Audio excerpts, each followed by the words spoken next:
भूतले यं रूपा कदा मह्यं ददाति स्वपदान्तिकम्।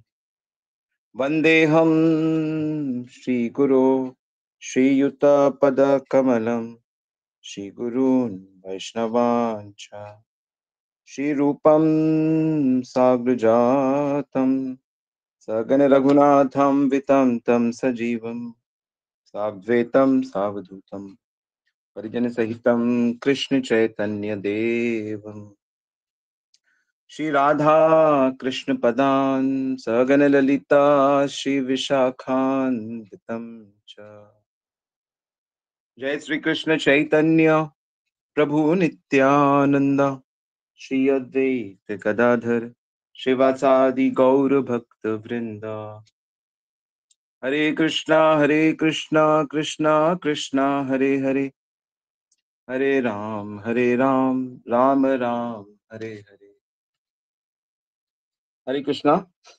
तो सभी का बहुत बहुत स्वागत है नित्य श्रवण की कथा में, और हम चर्चा कर रहे हैं चैतन्य महाप्रभु की शिक्षाएं, शिक्षामृत। और कल हमने बहुत ही बेसिक चीजें समझी थी कि तीन तत्वों में जो जड़ जगत है वो दुखमय है, उसका जो स्वभाव है वो दुखमय है। यहाँ पे हम कितना भी प्रयास करेंगे सदा सुखी रहने का, तो वो यहाँ असंभव है।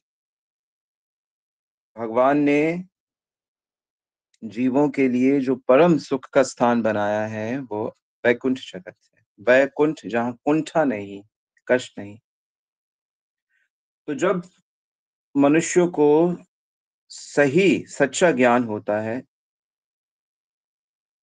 और जैसे ही उसको ये ज्ञान होने लगता है, आध्यात्मिक ज्ञान, तभी से उसे भगवान को संतुष्ट करने में लग जाना चाहिए। इसी में उसका भला है।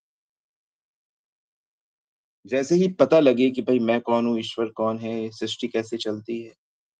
प्रहलाद कहते हैं ना, कौमारा आचरेत प्राज्ञो धर्मान भागवतान इह दुर्लभम मानुषम जन्मम तदपि अध्रुवम अर्थदम ततो यतेत कुशला क्षेमाय भयम आश्रिता शरीरम पौरुषम यावन वित्पेत पुष्कलम। कि इस शरीर को प्राप्त करके तुरंत ही हमें अपना आध्यात्मिक भला, आध्यात्मिक कल्याण करने में लग जाना चाहिए। कुछ लोग ऐसा सोचते हैं कि नहीं नहीं, अभी तो हम संसार में एंजॉय कर लें, अभी तो भोग विलास कर लें, बाद में बूढ़े होने पे भगवान की आराधना करेंगे। तो ऐसा सोचना अच्छा नहीं है, ये कम बुद्धि है, क्योंकि समय अत्यंत दुर्लभ है। जिस दिन ये समझ में आ जाए कि हमें भगवान के प्रति प्रेम उपलब्ध प्रकट करना है, उसी दिन से लग जाना चाहिए। उसी दिन से बहुत अच्छे से साधना करनी चाहिए। तो आप या जो लोग अच्छे से साधना नहीं कर रहे हैं, इसका मतलब है कि उनको अभी तक ठीक से समझ आई नहीं है। क्योंकि मानव जो जीवन है वो बहुत अस्थिर है। उसका कोई भरोसा नहीं कि कल का दिन या कल की रात आपको मिलेगी कि नहीं मिलेगी। हालाँकि हर दिन हम लोग जी रहे हैं, लेकिन इस शरीर में हमको कल का दिन मिलेगा कि नहीं मिलेगा, हम किसी के बारे में भी ऐसा कभी भी नहीं कह सकते, कन्फर्मेशन के साथ नहीं कह सकते। कब मृत्यु होगी, कुछ नहीं कहा जा सकता। और ऐसा भी नहीं है कि आप जब छोटे हो, बालक हो, तो आप भजन नहीं कर सकते। ये भी गलत है, क्योंकि इतिहास भरा पड़ा है कि ध्रुव हो चाहे प्रहलाद हो, उन्होंने बचपन में ही भजन करके, भक्ति करके भगवान की कृपा प्राप्त कर ली थी। और यदि कोई एक मनुष्य किसी काम को कर सकता है, तो दूसरा भी कर सकता है, प्रयास करने पे।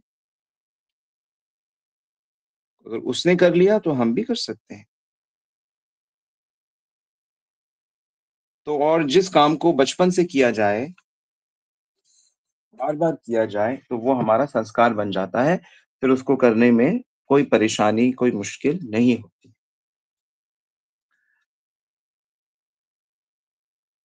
प्रयास। तो चैतन्य महाप्रभु हमें बताते हैं कि लोग भजन तो करते हैं, लेकिन भजन करने वालों में भी कुछ-कुछ भेद होता है, कुछ कुछ अलग-अलग टाइप के होते हैं लोग। जैसे आप भी भजन कर रहे हो, मैं भी भजन कर रहा हूँ और कोई माताजी भजन कर रही है, कोई और बच्चा भजन कर रहा है। तो हर कोई भजन कर रहा है, लेकिन उनके भजन करने का अलग-अलग कारण हो सकता है। तो मुख्यतः शास्त्रों में 4 कारण बताए गए हैं। 4 कारण से लिख लीजिए आप, मनुष्य भजन करता है। एक तो भय से करता है, एक को आशा होती है, कुछ अपेक्षा होती है, एक कर्तव्य के कारण करता है, कर्तव्य बुद्धि, और एक लगाव के कारण करता है। अब भय किस चीज़ का होता है? बहुतों को भय होता है हमको नरक ना मिले, हमें धन की कमी ना हो, कष्ट ना हो, मृत्यु से जो डर लगता है भजन करने से वो चला जाता है।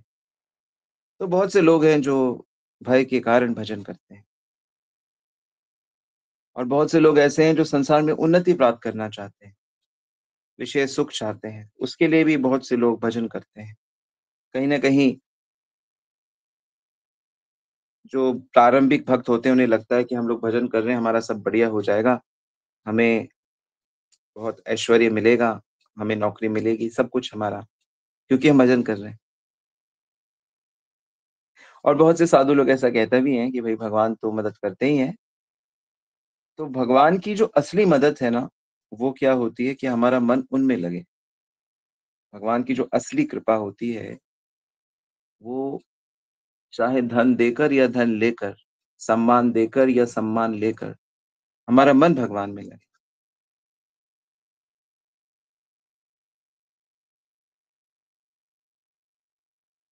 किंतु भगवान के भजन में जो असली आनंद है,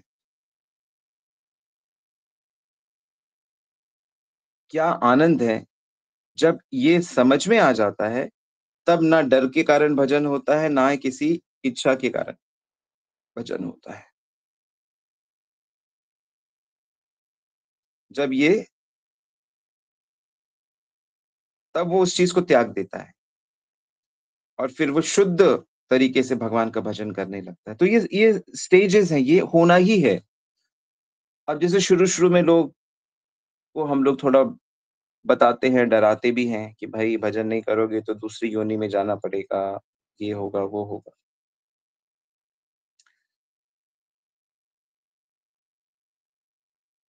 और कुछ लोग होते हैं जो भगवान के प्रति बड़े कृतज्ञ होते हैं कि वो हमारे लिए इतना कुछ कर रहे हैं, तो हमें उनका भजन करना चाहिए। मानव जीवन भजन के लिए मिला है। तो ऐसे भी बहुत से लोग हैं, बड़े सात्विक जो सात्विक तरह के लोग होते हैं। तो भक्ति भी सात्विक में भी होती है, राजसिक में भी होती है और तामसिक में भी। तो जैसे तामसिक में भय से हो रही है, राजसिक में आशा से हो रही है और सात्विक में कर्तव्य से हो रही है। ऐसे भजन हो रहे हैं।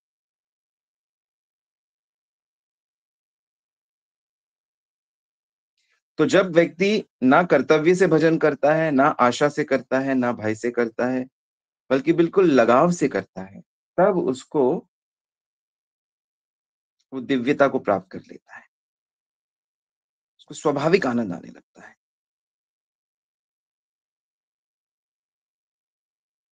तो राग जो होता है, राग, लगाव, उस जानते किसको कहते हैं? राग किसको कहते हैं? जब किसी चीज़ को, वस्तु को देखने मात्र से बुद्धि उसकी तरफ भागने लगती है, बिना विचार किए कि ये मेरे लिए अच्छा है कि बुरा है। जब जिस-जिस वस्तु के साथ ऐसा होता है कि हम विचार नहीं करते कि ये मेरे लिए अच्छा है या बुरा है, बस उसकी तरफ चलो, उसको राग कहते हैं। तो जो भी कृष्ण के बारे में सुनने मात्र से, भगवान के बारे में सुनने मात्र से जिसका मन भागता है उनसे मिलने के लिए, उनको सुनने के लिए, उनको भगवान से राग हो गया है। वे जो भजन करेंगे, राग से करेंगे। भय से करेंगे, ना किसी इच्छा किसी कामना से करेंगे, ना कर्तव्य बुद्धि के कारण करेंगे,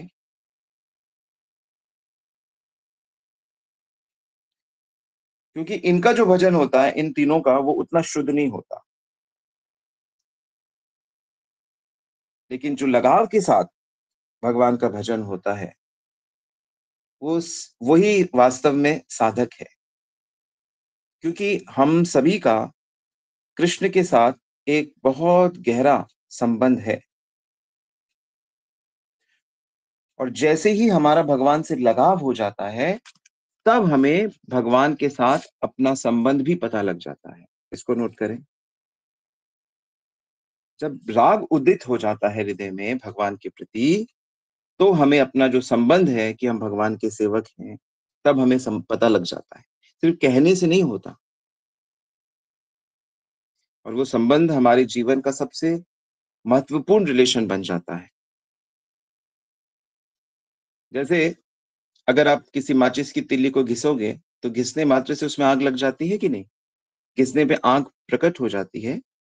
तो ठीक उसी प्रकार जब भक्त बार-बार साधना करता है, बार-बार चैंटिंग, श्रवण, कीर्तन, सेवा करता रहता है, तो उसके हृदय में राग प्रकट हो जाता है।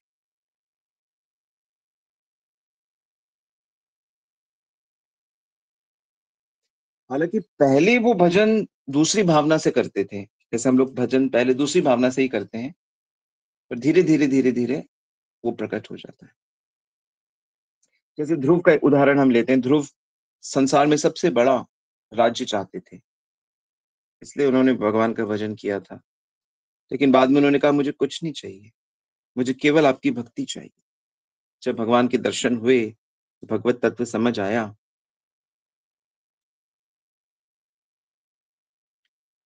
तो ऐसी भावना कब आती है? जब हृदय बहुत पवित्र हो जाता है।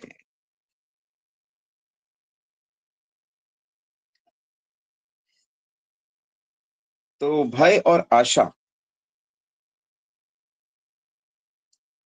तो जब बुद्धि सही होती है ना, तभी भय और आशा का त्याग होता है।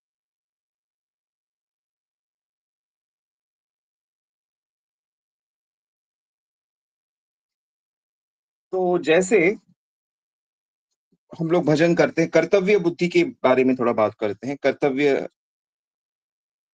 भजन क्या होता है? क्या आप कर्तव्य से भजन करते हो? कर्तव्य में क्या होता है कि नियमों का पालन किया जाता है, और जो चीज़ हमें भगवान से दूर करते हैं, उनसे दूर रहा जाता है। तो गुरुजनों ने, शास्त्रों ने जो नियम बनाए हैं, उसका स्ट्रिक्टली पालन करते हैं, और जो नियम, जो चीज़ें से दूर रहना चाहिए, उससे दूर रहते हैं। तो जब जब व्यक्ति उसमें बहुत पक्का बन जाता है, तब उसकी कर्तव्य बुद्धि होती है।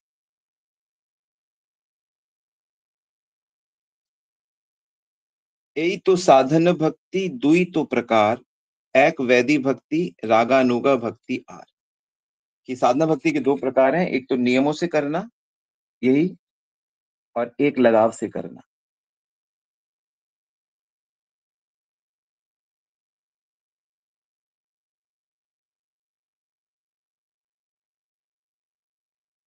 तो हर हर वर्ल्ड में जितने देश हैं, जितनी जगह है,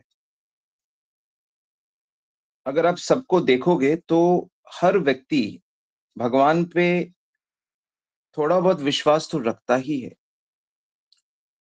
मतलब ईश्वर पे विश्वास रखना मानव जाति का एक धर्म है।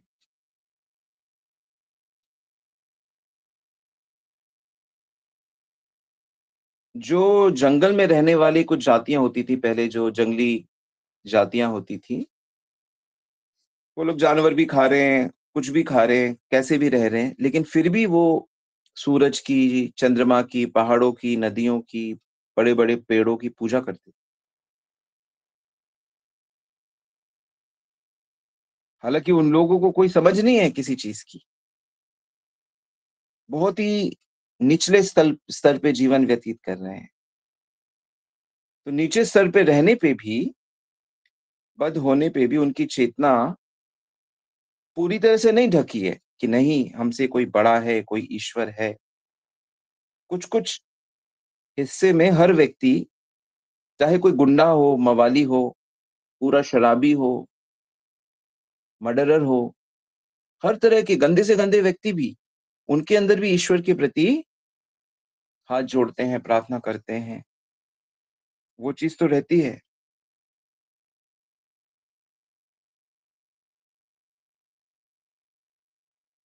और कुछ होते हैं जो उनका विश्वास बड़ा कमज़ोर होता है। उनको नास्तिक कहते हैं।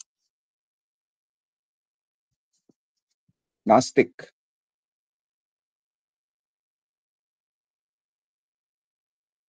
तो जब मनुष्य को अच्छा मान लो स्कूल, कॉलेज गया, कुछ ज्ञान हुआ, लेकिन अगर वो कुतर्क करता है, कुतर्क समझते हैं? उल्टा तर्क करता है, तो उल्टा तर्क करने के कारण क्या होता है, उसकी जो समझ है, वह नास्तिक बनने लगती है।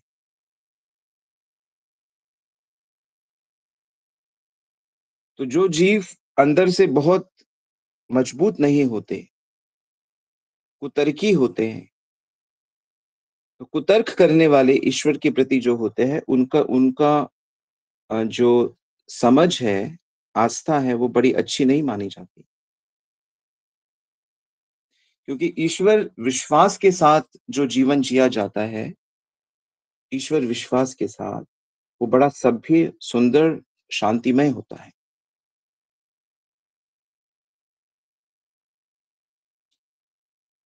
तो ये जो नास्तिक होते हैं, इन इन ये कैसे होते हैं? ये भी 3 3 प्रकार के देखे जाते हैं ये भी। एक तो होते हैं, एक को तो नास्तिकवादी बोला जाता है, एक को बोलते हैं ये जो जड़वाद यानी जो प्रकृति है, ये इसी को सब कुछ मानते हैं, और एक को भक्ति विनोद ठाकुर नाम देते हैं संदेहवाद,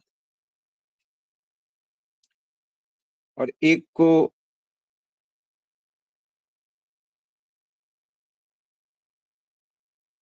ये कह सकते हैं।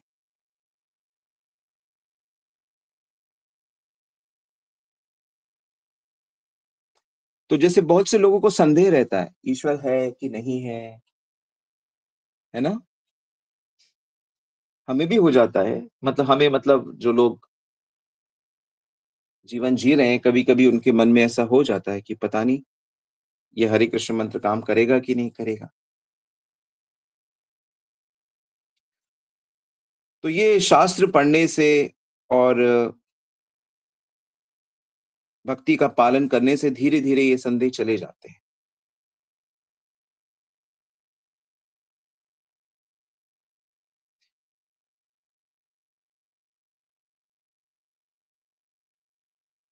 तो जब मनुष्य ऐसी ही चीज़ों में पड़ा रहता है, तो वो ईश्वर के रास्ते में बहुत अच्छे से नहीं चल सकता। मतलब अगर यही उसकी अवस्था है, उसकी चेतना की अगर यही अवस्था है, तो वो ईश्वर के रास्ते में उतनी अच्छी तरीके से नहीं चलता। वो उन इन्हीं यही विचार उसको हमेशा घेरे रहते हैं। इसी के अनुसार वो जीवन जीता है। उसके जीवन में सभ्यता, मोरालिटी, मोरालिटी समझते हैं? नैत सही क्या है, गलत क्या है, किसके अनुसार जीना है।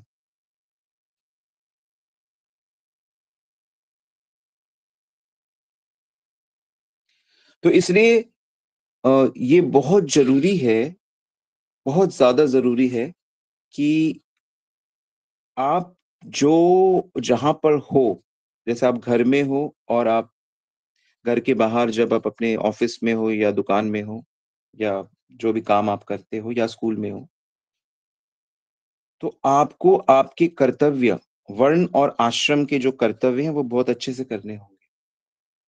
इसको करने से तब आपको भक्ति मिलने के चांसेस बढ़ जाते हैं। तो चाहे मनुष्य का कोई भी स्थिति हो मनुष्य की, चाहे वो ईश्वर को बिल्कुल भी नहीं मानता हो या संसार को ही सब कुछ मानता हो, संसार के सुख को ही सब कुछ मानता हो, तो भी अगर वो अपने समहाउ अपने घर कर्तव्यों को अच्छे से करे, अपने जो भी काम वो कर रहा है, उसको ईमानदारी से करे, ये शिक्षा अगर उसको मिल जाए, तो उसके चांसेस बढ़ जाते हैं भगवत भक्ति को जानने के। तो आप मेरे से पूछ सकते हो कि क्या हम लोगों ने वो ठीक से किया है, कि हमको वो चांस मिल रहा है? तो ये 2 तरीके होते हैं। एक तरीका होता है कि भगवान के भक्त किसी सुकृति से हमारे जीवन में आ गए और उन्होंने हमें भगवत भक्ति से परिचय करा दिया। और जिनके जीवन में नहीं आए हैं, पर वो अपने वर्ण आश्रम के वर्ण आश्रम समझते हैं ना? आपके नौकरी या बिज़नेस को वर्ण कहते हैं और आश्रम यानी कि आप फैमिली पर्सन हो या ब्रह्मचारी हो या जो भी हो, उसमें जो आपके कर्तव्य हैं उसको करना। उसको भी करने से आपके जीवन में किसी न किसी प्रकार से भगवान भक्ति ले आएँगे और इसी प्रकार मनुष्य प्रगति करता है।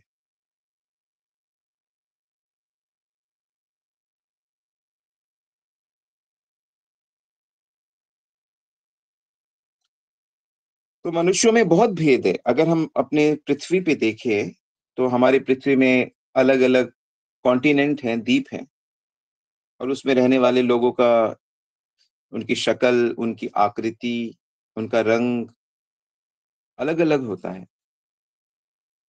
लेकिन उन सबका जो मुख्य स्वभाव है, हर मनुष्य का जो मेन स्वभाव है, वो एक जैसा रहता है। मुख्य स्वभाव स्वभाव क्या होता है? मुख्य स्वभाव ही धर्म कहा जाता है। मुख्य स्वभाव प्रेम करना होता है। लेकिन जो एक गौण स्वभाव होता है, मतलब एक तो हो गया कि हमारा आंतरिक स्वभाव और एक स्वभाव हमारा है, जो हम अ, वातावरण में रहते हैं, जिस वातावरण में रहते हैं, उसके अनुसार एक जो स्वभाव हमें मिला, जो प्रकृति हमें मिली हुई है, वो बहुत अलग-अलग होता है। इसलिए अमेरिका के लोग जापान के लोगों से अलग है, जापान के लोग रशिया के लोगों से अलग है, रशिया के लोग इंडिया के लोगों से अलग हैं, इंडिया के लोग पाकिस्तान के लोगों से अलग हैं। ऐसे हम हर देश, हर प्रांत, हर राज्य के लोगों का जो एक बेसिक अ, हमारी प्रकृति है वो अलग-अलग ही होगी। परंतु हमारा जो मूल स्वभाव है, वो एक है। वो क्या है? ईश्वर से प्रेम करना, ईश्वर की भक्ति करना। वो दबा हुआ है, वो अच्छे से अभी दबा हुआ है। एक माँ के मान लो पेट से 2 बच्चे पैदा हुए, ठीक है?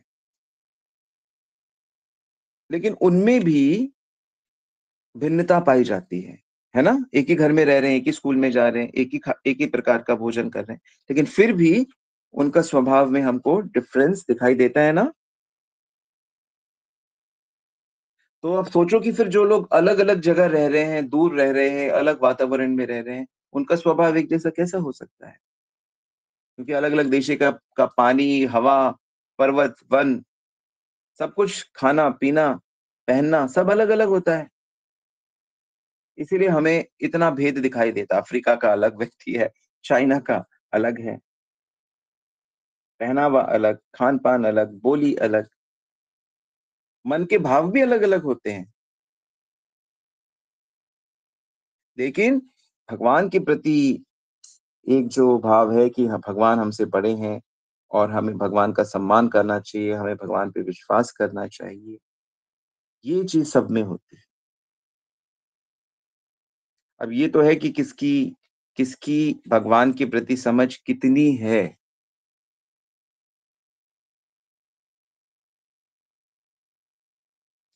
ईश्वर की उपासना अलग सभी कर रहे हैं, लेकिन किसी उनकी उनकी विधि अलग है। उनकी विधि अलग है, उनकी प्रार्थना अलग है, बोली अलग-अलग है ही। तो नीचे लेवल पे अगर हम सब लोग इतने अलग हैं, लेकिन जब हम भजन करते हुए परफेक्ट बन जाते हैं, जब हम भगवान की उस परम अवस्था को प्राप्त कर लेते हैं, तो उस अवस्था में सब एक जैसे हो जाते हैं। यानी कि जो किसी भी धर्म से चले और उस धर्म से जब भक्त सिद्धि को प्राप्त कर लेता है, सिद्धि को प्राप्त कर लेता है, तो उस अवस्था में वह बिल्कुल शुद्ध बन जाता है। तो चैतन्य महाप्रभु की यही आज्ञा है कि शुद्ध भाव से जब भजन आप करते हो तो आप सिद्धि को प्राप्त करते हो। और जो दूसरे दूसरे धर्मों के जो सिद्ध पुरुष हैं, कभी भी किसी की निंदा नहीं करनी चाहिए। अन्य देव अन्य शास्त्रे निंदा ना करीबे, श्रद्धाम भागवते शास्त्रे अनिंदा मात्र पीछा। भागवत में भी बताया गया है, चैतन्य चरितमृत में भी बताया गया है कि अलग अलग किसी भी जो सिद्ध पुरुष हैं, भेद दिखाई देने पर भी उनकी कभी भी निंदा नहीं करनी चाहिए। अगर कोई करता है तो वो अपने भजन में परिपक्व नहीं हो सकता। सब लोग नोट कर लो इसे।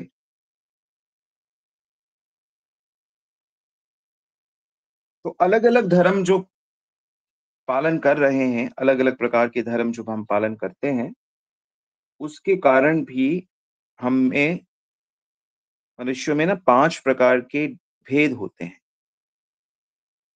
5 प्रकार के भेद मतलब ये ज्ञान क्यों आवश्यक है? ये ज्ञान हम दूसरों को एप्रिशिएट कर सकते हैं, दूसरों को हम समझ सकते हैं। अच्छा, अच्छा, अच्छा, हमारा ऐसा है तो उनका ऐसा, ये बहुत आवश्यक है। क्योंकि यदि हम दूसरे धर्मों के अ, विचारों को और उनके प्रति यदि हम हे दृष्टि रखेंगे, बुरी दृष्टि रखेंगे, तो हमारा जो इसका मतलब हमारा मन उतना हिस्से में गंदा है। और हमारे मन में अगर वो गंदगी रहेगी तो हमारे मन में वो शुद्ध प्रेम प्रकट नहीं हो पाएगा। इसलिए इस चीज को यहाँ पे समझाया जा रहा है। मैं आशा कर रहा हूँ कि आपको ये समझ में आ रहा है। थोड़ा मुश्किल ज़रूर लग सकता है, लेकिन कोशिश करते रहेंगे। ठीक है? तो अब आगे चर्चा हम कल करेंगे। ये 5 प्रकार के भेद क्या है, क्यों है, इसकी चर्चा हम लोग कल करेंगे। और कैसे श्री कृष्ण भक्ति ही सर्वोच्च तरीके से की जा सकती है, इसकी चर्चा हम लोग आगे करेंगे। ऑलराइट? सो कोई प्रश्न है किसी का तो आप पूछ सकते हैं या लिख सकते हैं। आशा करता हूँ कि हरे सब कृष्ण नोट्स प्रभु जी, दंडवत प्रणाम। बना। यस नवीन प्रभु। प्रभु जी, आपने एक लाइन अभी बताई थी कि वर्णाश्रम का पालन करने पर मनुष्य को भगवत भक्ति जानने का अवसर मिलता है। तो प्रभु जी, भगवत भक्ति तो जानने का अवसर तभी मिलेगा ना, क्योंकि वर्णाश्रम अगर तरीके से अगर फॉलो किया जाए तो वो तो तभी पूर्ण होगा जब हम कृष्ण को सेंटर में रखेंगे। तो फिर जब हम कृष्ण को सेंटर में रखेंगे और वर्णाश्रम को फॉलो करेंगे तो ऑलरेडी भगवत भक्ति मिली हुई है।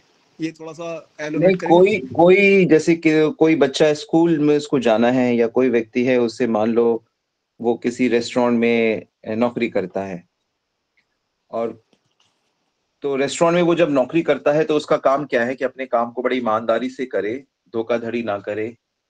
खाने की चीजें खुद पहले खा के फिर उसको ना दे, या उसमें कुछ मिलावट ना करे, या अभद्रता ना करे। मतलब ये एक्सपेक्ट किया जाता है कि मनुष्य अपने कर्म को बिल्कुल सही तरीके से करे। और एक बालक है जो स्कूल जा रहा है, उससे अपेक्षा की जाती है कि वो अपने शिक्षकों में जो उसको सिखाया जा रहा है, जो पढ़ाया जा रहा है, उसको ईमानदारी से पढ़े, अपने पाठ को याद करे, प्रैक्टिस करे, परीक्षा दे। तो जब वो इन कामों के प्रति ईमानदार बन जाता है, तो यानी कि वो अपने वर्ण का सही तरीके से पालन कर रहा है। उसको जो भी धर्म सिखाया गया है, चाहे मुस्लिम हो, हिंदू हो, सिख हो, क्रिश्चियन हो, जू हो, वो अपने धर्म के नियमों का ईमानदारी से पालन कर रहा है। वो अपने परिवार के घर में जब वो रहता है तो वहां के जो अपने ड्यूटीज कर्तव्य का ईमानदारी से पालन करता है। सच्चा व्यक्ति कहने का मतलब सच्चा व्यक्ति। तो ऐसे जो सच्चे व्यक्ति होते हैं, तो इनके जीवन में भगवत भक्ति शीघ्र आ जाती है। ठीक है, क्योंकि जब जी, वो थैंक यू। जैसे ही वो भक्ति आएगी तो उसको पता लग जाएगा कि अच्छा बीच में कृष्ण रखना है, सब में कृष्ण देखना है, कृष्ण हर चीज के मतलब सैंक्शन करने वाले हैं, ये चीज। मतलब ठीक प्रभु है, जी ईमानदारी से जो वर्णाश्रम को फॉलो कर रहा है उसको आगे जाके भक्ति मिल सकती है, उसका कहने बिल्कुल का। मिलती है, बिल्कुल मिलेगी। थैंक यू शुद्धता आ प्रभु गई जी, ना जीवन में, शुद्धता आ गई ना, शुद्ध जीव, शुद्ध यस, चेतना शुद्ध हो रही है ना उसकी, जी प्रभु तो जी, वो भक्ति पकड़ लेगा। Thank you Prabhu ji. Hare Krishna, Hare Hari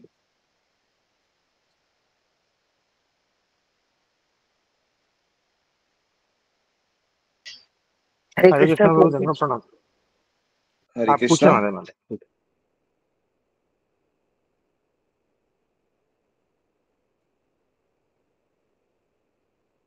yes, माता जी आप पूछिए कि फिर मैं पूछूंगा कोई। हरे कृष्ण प्रभु जी, धन्यवाद प्रणाम। हरि बोल। प्रभु जी, अभी हमने अभी तो नहीं, सुबह एक श्लोक पढ़ रहे थे। सत्वगुण हमें भौतिक सुख से बांधता है, रजोगुण कर्मों से और तमोगुण ज्ञान को ढक देता है, हमें आलस से बांधते हैं। तो हमें, क्योंकि भौतिक सुख तो त्याग नहीं है, तो हमें सत्वगुण या जो भी हम सोचते हैं कि अच्छे कर्म कर रहे हैं, तो क्योंकि इंद्रियों के स्वामी प्रभु हैं, तो उनको कर्ता मानते हुए, उनको अर्पण करते हुए करेंगे तो भौतिक बंधन से हम मुक्त होने की कर सकते हैं चेष्टा, सत्वगुण से ऊपर। सवाल क्या है? प्रभु जी, है कि सत्वगुण भी हमें भौतिक सुख से बांधते हैं। सुबह हाँ हमने जो जी, हाँ जी। श्लोक पढ़ा, तो हमें सत्वगुण करने हैं या उससे भी कोई और ऊपर उससे उठना है, क्योंकि जब भौतिक सुख में बंध रहे हैं या हम प्रभु को। ये जो श्रवण कर रहे हैं भगवान के बारे में, ये जो भक्ति के चैंटिंग कर रहे हैं, 16 माला जप रहे हैं, आरती कर रहे हैं, श्रवण कीर्तन सेवा उत्सव और भक्ति की प्रार्थनाएं, विग्रह सेवा, ये जो भक्ति की क्रियाएं कर रहे हैं, इनको करते करते आप सत्वगुण से ऊपर उठ जाओ। ये नहीं कि अरे सब कुछ सही है, अभी कार्तिक है तो हमें स्पेशल भक्ति नहीं करनी, या हमें धाम में नहीं जाना, या हमें स्पेशल साधना नहीं करनी। जो सात्विक व्यक्ति है वो कहेगा कि नहीं नहीं, मैं ठीक है, अभी क्या इतना परिक्रमा करना, क्या इतना उत्सव करना, क्या इतना भीड़ में जाना, भाई भाई अपना ठीक है बस। वो अपने कंफर्ट लेवल और अपने आ, उसमें ही लगा रहता है। क्या इतना श्रवण करना भगवान के बारे में, इतना क्या सुनना, नहीं करता। उसका आर्ग्यूमेंट रहता है कि ऐसे माला करने से ऐसे भगवान की प्राप्ति नहीं होती, बस अपना काम ठीक से करते रहो और परिवार में ही ऐसे। जो आप लोग कर रहे हो, जो हम लोग भक्ति के नियमों का जो ईमानदारी से करेंगे, तो फिर हम वो सत्व गुण को भी पार कर जाएंगे। सत्व गुण क्या करता है? वो सुख और कंफर्ट से, और अपने आप को बुद्धिमान समझता है, ज्ञानी समझता है, तो वो उसी में बंध जाता है। वो ईश्वर की उतनी, मतलब वो सेटिस्फाइड है, तो उसको ईश्वर की जरूरत पड़ती नहीं है। उसको बस ईश्वर की तभी जरूरत पड़ती है जब वो बड़ी परेशानी में पड़ जाता है, जब डॉक्टर जवाब दे देते हैं या कोई, तब जाके बस भगवान के आगे थोड़ी प्रार्थना कर देता है, पूजा करा लेता है, या अंगूठी पहन लेता है, कुछ कुछ तब करेगा जो भी उसके आसपास उसे मिलेगा। तो ये उसकी दिक्कत है, इसलिए वो बंधा हुआ है उससे।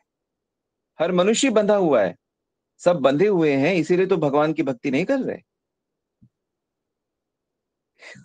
हर व्यक्ति ही बंधा है, बच्चा बूढ़ा या जवान या कहीं का भी हो। आए समझ में? जी प्रभु जी, हमें उससे ऊपर उठना है, उसकी कोशिश हाँ, करनी है।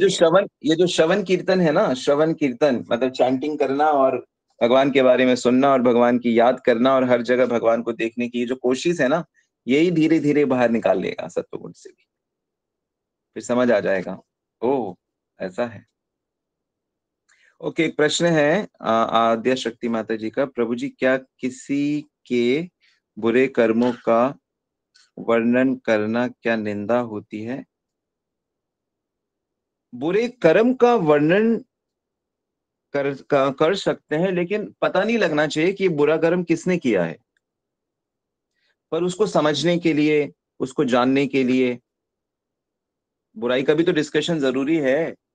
मांस खाना, शराब पीना, निंदा करना, लेकिन हम किसी व्यक्ति को की चर्चा किसी से करते हैं तो, और उसको नीचा करते हैं, ये निंदा हो जाती है।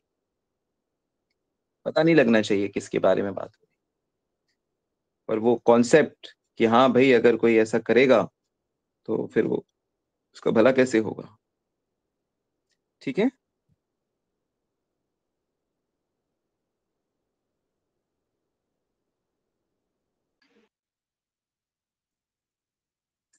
ऑल राइट, सो आज हम यही रुकते हैं।